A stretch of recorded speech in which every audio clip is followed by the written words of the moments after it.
At this point, it was getting pretty obvious that I was probably going to die.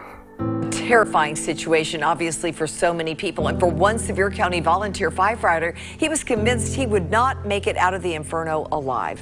Jim Carr, Sevier County Volunteer Fire Department. They started out, had decided to come over to the fire department and hang out that day. Got halfway to the department and we got an alarm for tanker and manpower support. So I took tanker 111 to the fire. A really big fire, just kind of chaos. The fire had circled back with a wind change, didn't have an air pack, didn't have a mask. You couldn't see anything. And I knew that I was trapped and couldn't get out.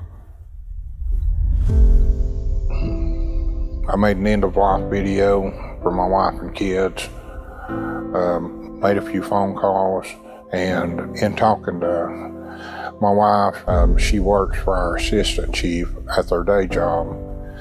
She gave the phone to my assistant chief. She had asked if the thermal imaging camera was still in the truck. Stephanie Specht, Assistant Chief at Sevier County Volunteer Fire Department. Volunteer, I have a full-time job, was at work, did not have my radio with me. About 1:02, I believe it was, a text came over stating that there were personnel trapped on Hatcher Mountain. I immediately stopped what I was doing at work and asked who it was. A few minutes later, they finally confirmed that it was our tanker and our personnel, and I knew immediately who would be on that tanker. Jim's wife works with me, and I said, well, they're trying to reach him, can you call him? Third time she called him, she had him on speakerphone. The first thing that he screamed was he was trapped.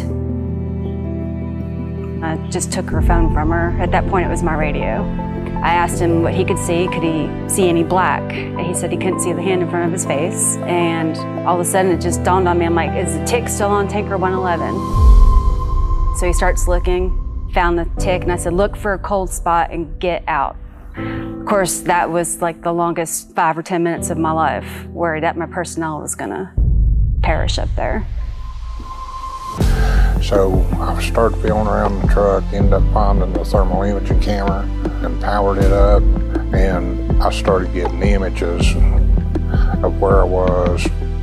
I went walking to the side and down the hill, and I could see through the thermal imaging camera a dark area laid out, and the closer I got to it, I realized that it was a fresh cut dozer trail. Made it about halfway down it, smoke started clearing up. It was like, okay, I'm probably gonna make it because I know where I'm at. Jim says there were 2 things that saved his life. One is this special device. It's called a thermal imaging camera. And the second, he says, the grace of God. We were driving back after lots of tears, obviously. Made him sign the tick, write the date and where the incident was, and reached out to Seek Thermal and explained I wanted him to keep that, saved his life, and they donated one to replace it, which was amazing.